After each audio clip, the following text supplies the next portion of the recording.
Things to do in Curacao. Curacao is the largest of the Dutch Caribbean islands. I arrived in the capital city of Willemstad by way of a Windstar cruise. I had just visited several other Caribbean islands, so I found Curacao refreshing. The infrastructure on the island was much more developed than what I had seen on some other islands. I had one day to explore, and I will share what I was able to see. I had signed up for a motor coach excursion that took us north from the Willemstad port to Boka Grandi, which is in the Cristofel Park on the north shore.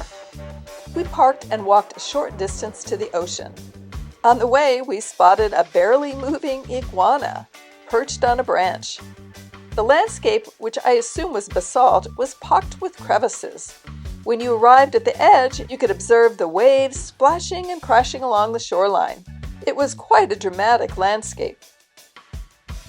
The bus then drove along the northern coast through West Punt and down to Hofi Mango, which is a mango plantation. Our excursion included a tour through the plantation. We walked past a sugar mill and through dense mango groves. There were even some peacocks wandering around the pleasant surroundings. We were then led up some steps to a vantage point where you could see the surrounding hills all the way out to the sea.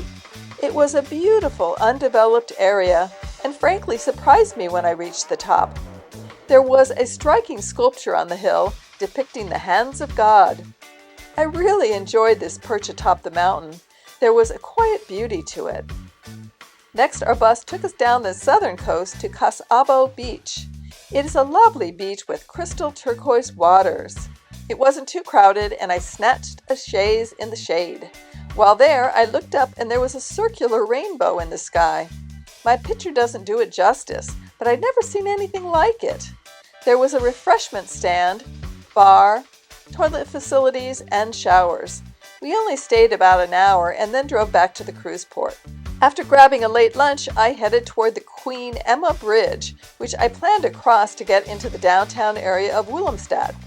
Unlike a drawbridge, which opens up to the sky, this particular bridge swings like a door on pontoons. It's quite a feat of engineering and fun to watch. There is a ferry that operates if the bridge is moving. I just missed the ferry, but didn't mind, since I was able to watch the bridge in operation and walk across it to enjoy the views. Here are some images from the bridge.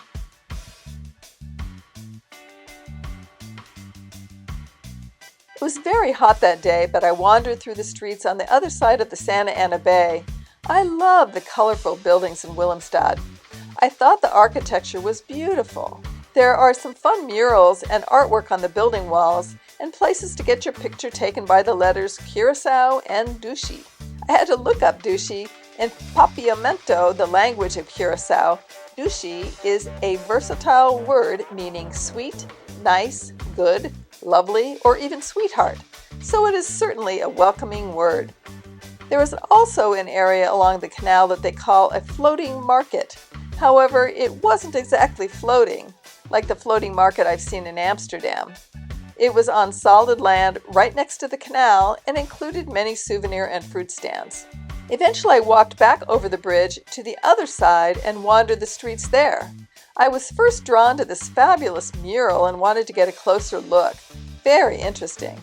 I walked down the main drag on this side of town, and there were similar shops.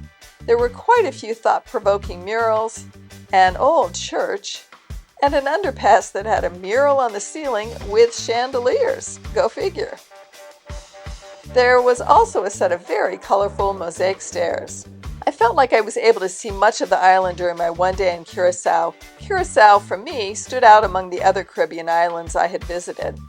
For senior and solo travelers, I felt very safe wandering around on my own. I also found the downtown area easy to navigate.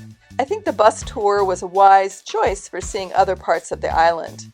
As always, if you have questions, feel free to ask in the comments section, and if you have other advice for Curacao travelers, feel free to share. I will be posting numerous videos from this Caribbean and Panama Canal trip, so please subscribe if you'd like to follow this journey. And check out the Senior Solo Travel website and Facebook forum where you can interact with other travelers. I have left links in the description below. And if you'd like to follow my senior and solo travel journeys, please like and subscribe. Next stop, Aruba.